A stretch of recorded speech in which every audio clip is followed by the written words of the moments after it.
a young man, 21 years old, in college, had an exam the next day, and he went to his friend's house. Friend he's known for 4 years, and he walked in. He says, "I'm tired. I got to stay up and study. Can I have an Adderall?" But he says, "I don't have an Adderall." Another guy who was at the house said, "Oh, here, take this. This will help you study." He takes it. He's known this guy for about a year. And it turns out it was MDMA or Molly. And he starts feeling the effects of Molly. And he starts Googling, he starts Googling, what are the side effects of Adderall?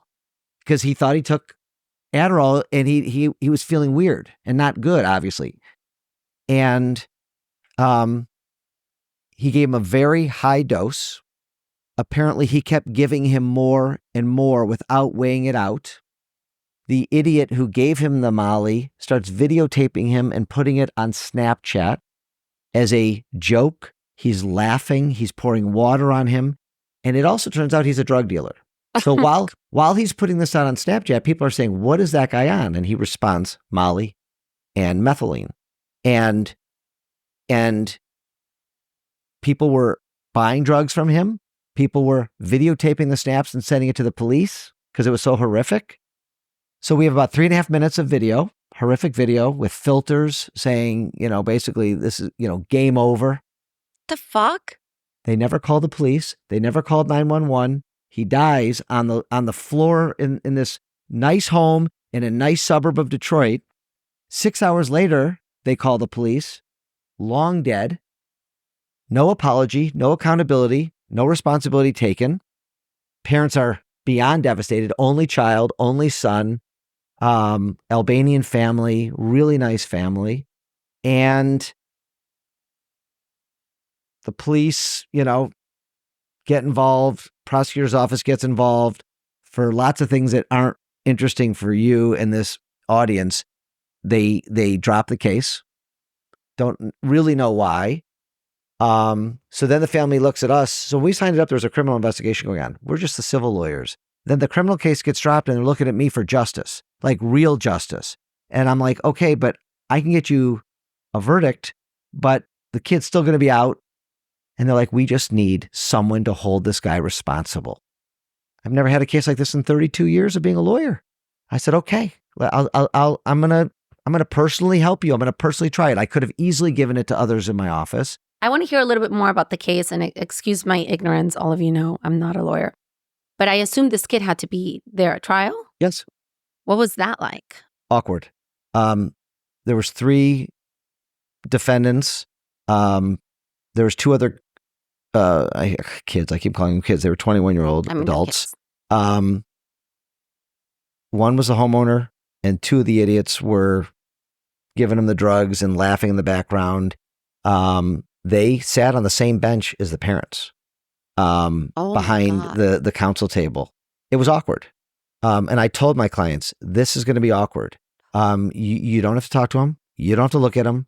Don't yell at them. Don't trip them. But they're going to be in the courtroom. Now, I kind of expected their parents to be there. They didn't bring friends. They didn't bring parents. They didn't bring parents? No, their parents hired good lawyers, good defense attorneys to defend them. But they didn't show up. The parents did not show up. The kids showed up. But you don't think that's weird that the parents didn't show up? I was wondering where they were. And I can only guess where they were, but they raised kids like this. But then it kind of shows, because why aren't you there? Yeah. And these boys pled the Fifth Amendment throughout the trial, which was my first time. We asked them, one of the better arguments I came up with, and it's not a tricky argument, like there was 4 people in the house that night. Okay, 1 died and the other 3 are in the courtroom and we still don't know what happened because they're not talking. They could give this family relief right now. They could apologize to this family right now. They could say why they didn't call 911 right now, and none of them did. So this jury, you can't use the word punish, but the jury had to punish them, had to find them responsible. We couldn't say certain words, but we implied punish them, hold them responsible, make a statement, let the world know. You can't say any of those words, but you got to paint pictures, and you got to let them know that this family needs you to do justice. And my final words to the jury in my rebuttal was something like, I've carried the burden of this family for 5.5 years on my shoulders. And it's time for me to take it off my shoulders and give it to you 8 people to carry this torch to the end. And the family thanks you, and I thank you. And in 3 hours, it was a long jury verdict for them because there was a lot of counts and a lot of things, and they came back with what they came back with. $75 million? Yep. Were you able to collect on any of that? So the day before trial, the homeowner's policy, it's not confidential. We wouldn't do it confidential. Paid $1.1 million. Okay. State Farm. Not sorry to say that. I don't like State Farm.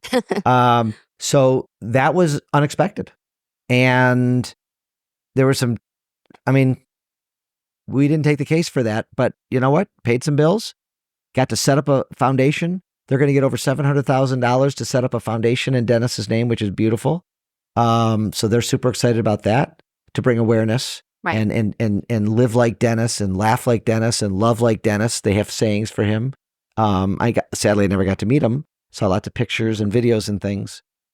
So that was a massive win because at the end we would have collected because we got the verdict. But having a little safe money in the bank is not bad. And I don't know if this is true what I'm about to say, but most lawyers would have probably taken that money and shut down the case at that point. Right? Because the collectability of the other 2 defendants are low. But we have a $75 million verdict around the bad actor's neck for the rest of his life. It's not dischargeable in bankruptcy, in my opinion. And he is going to remember that. And if he ever grows up, gets a job, wins the lottery, gets an inheritance, we're going to be there to collect. We did a press conference the day after the verdict because my clients want to get the word out about the verdict. And they want to get the word out to the college kids going back to campuses. Don't take drugs from strangers. Don't ask for an Adderall if you don't know who it is, if you're not seeing it come out of the pill bottle. There are bad kids who are going to do bad stuff to our children.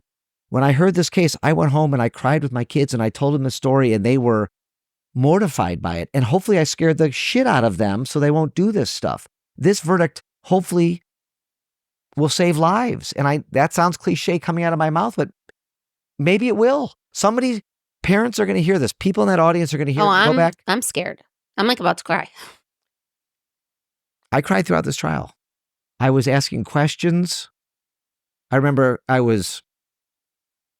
are we doing this here? I was asking a question of the dad, Jamie Tom. I couldn't get it out. I had to stop. I got choked up. Jury's to my left. I'm like, okay, am I going to cry in front of this jury? It was real. I did not sob in front of the jury, but they heard me choke up.